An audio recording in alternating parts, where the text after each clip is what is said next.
Hi guys, welcome back. What we're making today is wheat banana pancake for babies above 10 months old. For that we'll need 1 egg, 1 ripe banana, few tablespoons of milk. Do not use formula milk, not good for cooking. Some butter for frying the pancakes, wheat flour. I'm using wheat flour. You can use oats flour, you can use ragi. You can watch RGV Love's video for oats banana pancake. She's done an amazing job in that. I'm taking a beaker where I'm going to blend everything together with this hand blender. You can use a whisker, you can use a fork, whichever ways you're comfortable. So what we're going to do is we are going to mash the banana first.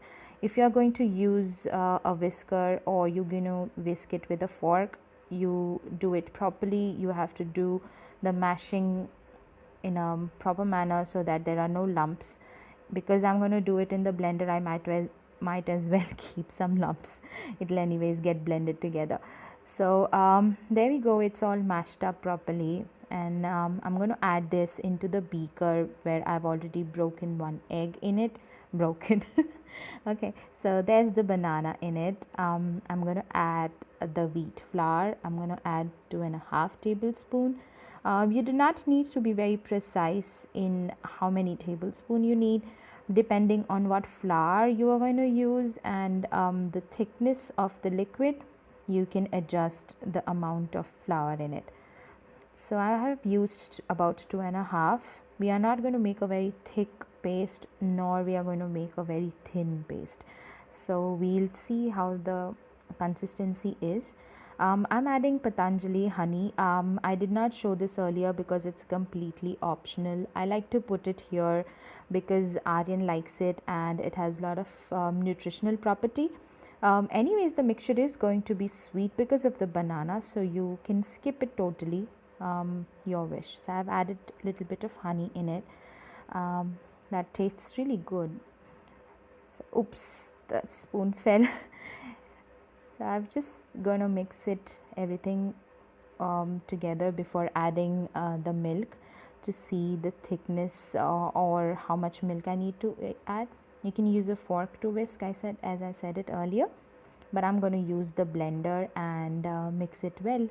So I'll be back once I have used the blender and blended it. You can use anything else, as I mentioned earlier, but with the blender it's quite easy. I can use it in a lot of other manner also. So that's how the paste looks like.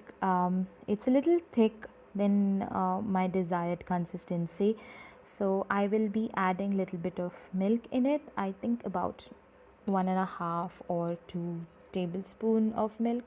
So that's the first tablespoon. Might as well add a little bit more. We don't want it to be too runny also. I think first time when you make it you'll have a little bit of confusion. That's half tablespoon. You'll have a little bit of confusion. Later you'll get the whole recipe, and with just your assumptions you can adjust it. Sometimes the bananas are overly ripe and the mixture becomes a little liquidy, so you can add little less milk, but that's also completely optional. So that's the kind of consistency we need. We don't want it to be too runny, otherwise it will become very thin on the pan. We want it to be a little fluffier. I'll show you how it looks like on the pan, and once it's ready you will understand what kind of pancakes we are expecting. So in the non-stick pan I'm adding butter. We do not cook in oil. It's great to give kids ghee, clarified butter, or any sort of a butter which is good for baby's health. I sometimes use clarified butter, sorry, that is ghee also. So I'm just going to spread it all across properly, and I'm going to pour the pancake mixture on it. We are going to pour it in such a manner and so that there are no chunks. It's evenly spread out, but not evenly as in we are not going to spread it like a dosa mix where it is going to be too thin. So we just want it to be little fluffy and not spread it across the whole pan basically. So this is how it looks like. Just excuse me for this.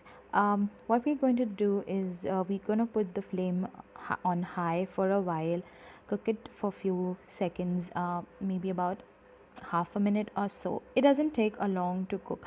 See, it has started already to leave the sides.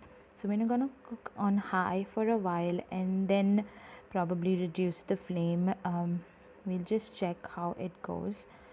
So that has left the sides. I'm just checking how the color of the pancake. It should not look like what it looks like on the top. It should look like as if it's cooked, a little brown in color, a little goldenish. So I've reduced the flame and I'm going to flip it over. It might be a little difficult at the beginning, but there we go. I did it. So I just flipped it. You can see the color of the pancake. It's not burned, but it doesn't look like undercooked also. It should not look like as if there is batter, the color of the batter basically.